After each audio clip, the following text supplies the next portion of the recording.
Good evening, good evening. It's the bottom one. I can't believe the internationalism that is in this room tonight. I had to do a double take tonight to remind myself that I am not in San Francisco where this happens all the time. Yes it does. And hopefully one of these days Boston will find this kind of internationalism coming as second nature the way it comes in San Francisco. But in the meantime, we will fight hard. 16 years ago tonight, the democratically elected socialist government of Chile was overthrown by that country's military.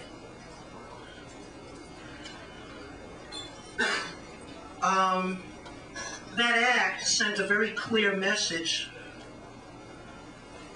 to whoever had ears and eyes that the foreign policy of our country does not care a hoot about democracy if the results don't satisfy the rich who continue to rule our country.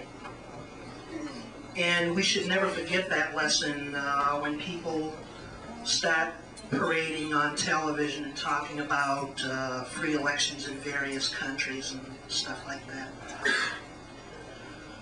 This month also is the 16th anniversary of the death at age 69 of Pablo Neruda, who died in his bed in his house within 2 weeks after this coup took place.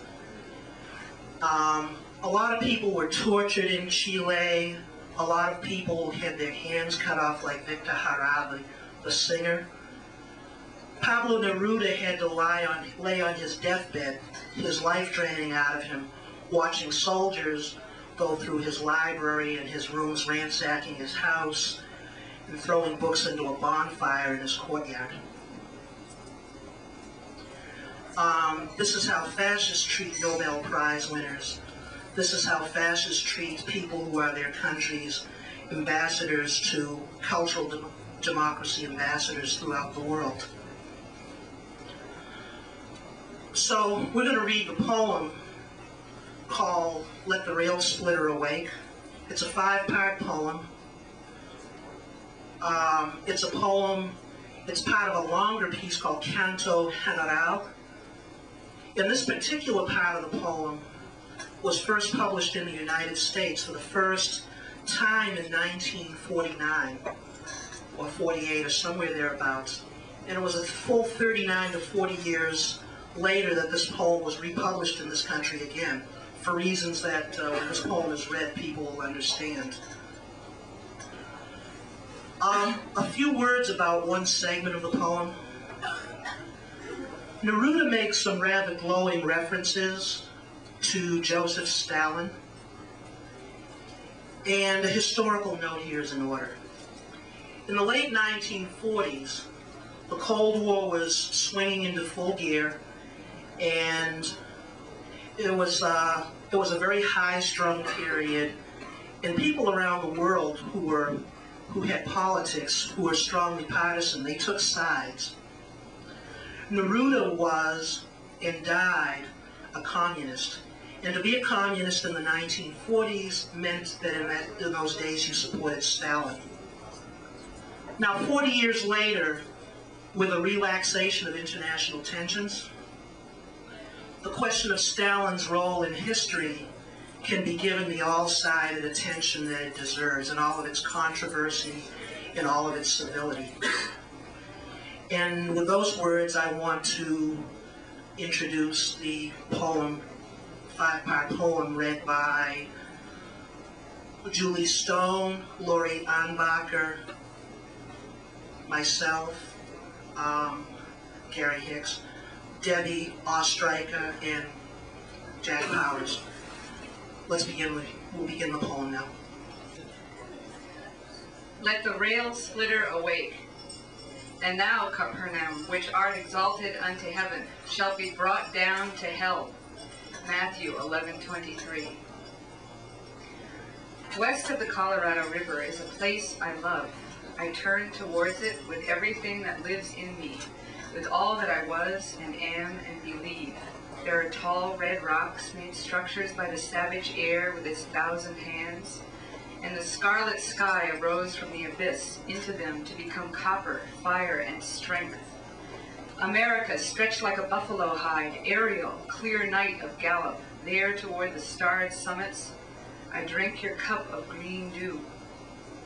Yes, through acrid Arizona and knotty Wisconsin, to Milwaukee upraised against wind and snow, in the hot swamps of West Palm near the pine groves of Tacoma, in the dense steel aroma of your woods, I walked upon Mother Earth, blue leaves, stones beneath waterfall, hurricanes trembling like music, rivers in prayer like monasteries, wild geese and apples, land and water, infinite stillness, wherein the wheat is born. There, from within my central rock of being, I could extend my eyes, ears, hands on the air until I heard books, engines, snow, struggles, factories, graves, plants, footsteps, and from Manhattan the moon on a ship, the song of the weaving machine, the iron spoon that devours earth, the drill that strikes like a condor, and all that oppresses, cuts, sews, runs, people and wheels in continuous motion and birth. I love the farmer's small home, new mothers asleep, fragrant as tamarind syrup, freshly ironed cloth, fires burning in 1,000 homes surrounded by onion fields. The men, when they sing down near the river, have voices rough as the stones on its bottom. Tobacco arose from its wide leaves and like a fiery goblin entered these homes. Come into Missouri, look at its cheese and grain, at the fragrant boards red as violins. The man navigating a barley field, the newly broken blue-black cult that scents bread and alfalfa, bells, poppies, blacksmiths' forges, and in the jumble of sylvan cinemas, love bares its teeth in a dream born of earth. It is your peace that we love, not your mask. Your warrior's face is not handsome. You are vast and beautiful, North America. Your origin is humble like a washerwoman's, white beside your rivers shaped in the unknown. It is your piece of honeycomb that is most sweet. We love your man whose hands are red from the clay of Oregon, your Negro son who brought you his music born in the ivory zones. We love your city, your substance, your light, your machinery, the energy of the West, the tranquil honey of apiary and small town, the husky boy riding a tractor, the oat fields you inherited from Jefferson, the roaring wheel that measures out your oceanic territory, factory smoke and the kiss number 1,000 of a new settlement. Your industrious blood is what we love, your worker's hand grimed with oil. Under the prairie night, since long ago, resting on a buffalo hide in a grave silence, are the syllables, the song of what I was before being, of what we were.